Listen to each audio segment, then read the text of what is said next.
Hi, welcome back to my YouTube channel. My name is Nidhi and hope आप सब अच्छे होंगे। और इस वीडियो में हम बात करेंगे एयरपोर्ट अथॉरिटी ऑफ इंडिया के रिगार्डिंग मैंने जो वीडियोस बनाए थे लास्ट वीडियो, जिसमें मैंने बताया था कि आप कैसे प्रिपेयर कर सकते हैं एंड कैसे हाई स्कोर कर सकते हैं, कैसे अपने एग्जाम को या फिर अगर आप अभी भी कोई टेस्ट सीरीज दे रहे हैं तो उसको भी कैसे अप्रोच कर सकते हैं। ये सारा कुछ मैं आपको ऑलरेडी बता चुकी हूँ। तो अगर कोई भी स्टूडेंट इस एग्जाम की प्रिपरेशन को कर रहा है तो मेरे प्रीवियस वीडियोस को वो देख सकता है। ओके, अब हम इस वीडियो में बात करेंगे ये जो एग्ज़ाम है, ये हम सभी जानते हैं ये एग्ज़ाम इस पोस्ट के लिए, पर्टिकुलर पोस्ट के लिए पहली बार ये एग्ज़ाम हो रहा है आपका कॉमन कैडर का। तो यहाँ पे ये जो एग्ज़ाम होगा, इस एग्ज़ाम में क्या ये सिंगल एग्ज़ाम होगा या फिर और भी कुछ है जो इम्पोर्टेंट है या फिर आप लोगों के लिए जानना ज़रूरी है वो, अगर आप इसकी प्रिपरेशन को कर रहे हैं तो देखिए, आपका ये जो एग्ज़ाम होगा एयरपोर्ट अथॉरिटी ऑफ इंडिया में, ये आपका पहला जो एग्ज़ाम है वो तो आपका कंप्यूटर बेस्ड टेस्ट रहेगा।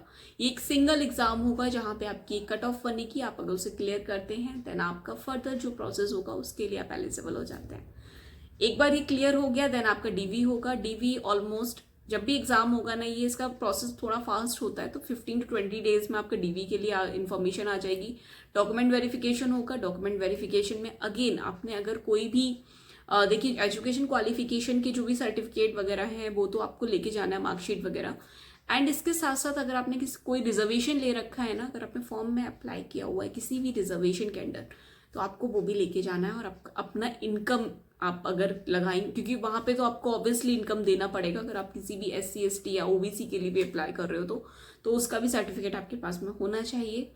तो ये सारी चीज़ें हैं। कुछ इंपॉर्टेंट जो पेपर्स होते हैं अदर एग्ज़ाम के लिए भी, तो वही इंपॉर्टेंट पेपर्स हैं, उनको आपको अच्छे से प्रिपेयर कर लेना है अपने इसके डॉक्यूमेंट वेरिफिकेशन से पहले। ओके, डॉक्यूमेंट वेरिफिकेशन होने के बाद में, अगर डॉक्यूमेंट वेरिफिकेशन एक बार होने के बाद में फिर आपका ट्रेनिंग पीरियड होता है। ट्रेनिंग आप कर लेंगे ना, उसके बाद आपका एक ज्वाइनिंग लेटर आएगा आपके पास में, और ज्वाइनिंग लेटर में आपका एक मेडिकल परफॉर्म आप बोल सकते हैं, मेडिकल फॉर्म टाइप का आपका उसमें ना अटैच्ड होगा।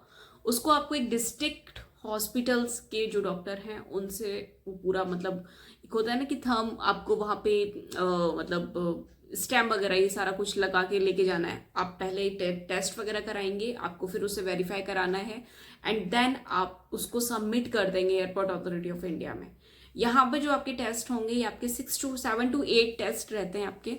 तो ये नॉर्मल टेस्ट आपके रहते हैं, आइस का होगा, आपका एक्सरे होगा और शुगर टेस्ट हो गया, मतलब नॉर्मल जो भी टेस्ट होते हैं ये सारे टेस्ट आपके होंगे।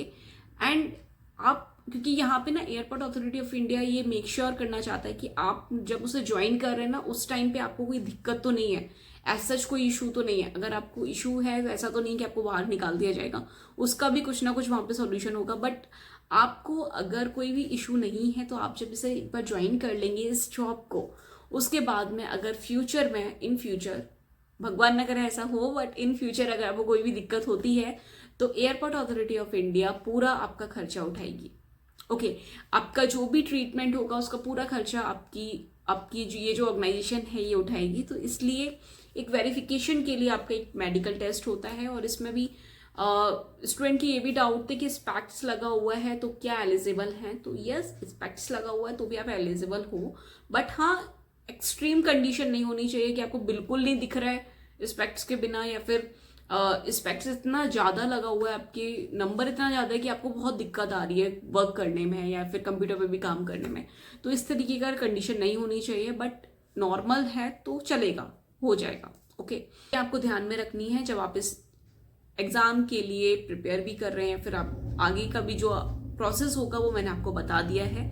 तो यहाँ पे मतलब ये सारा प्रोसेस अगर हम देखें तो ये आपका, अगर आपका ये एग्ज़ाम टाइमली हो जाता है तो जहाँ तक है दिसंबर या जनवरी तक आपका पूरा ये प्रोसेस हो जाता है।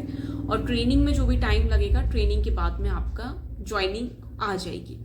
ओके, तो ये फास्ट प्रोसेस रहता है, ऐसा नहीं है कि SSC के थ्रू कि SSC जैसा होता है कि बहुत स्लो चल रहा है, ऐसा नहीं है। एग्ज़ाम भी इसमें एक ही है और सैलरी भी काफ़ी अच्छी है। अब और भी कई सारी जॉब अभी हाल ही में निकली हुई हैं, तो उन पर भी मैं डिटेल वीडियो आपके साथ में शेयर करती रहूँगी।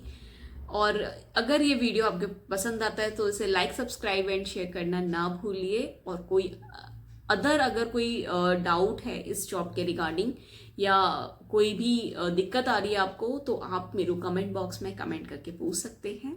और फर्दर जॉब के नोटिफिकेशन के लिए आप टेलीग्राम ग्रुप को ज्वाइन कर सकते हैं। इस वीडियो के डिस्क्रिप्शन में मैं टेलीग्राम ग्रुप का लिंक आपको दे रही हूँ। अगर आपने ज्वाइन नहीं किया है तो आप उसे वहां पे जाके ज्वाइन कर सकते हैं। चलिए मिलते हैं अपने नेक्स्ट वीडियो में, तब तक के लिए बाय बाय, टेक केयर।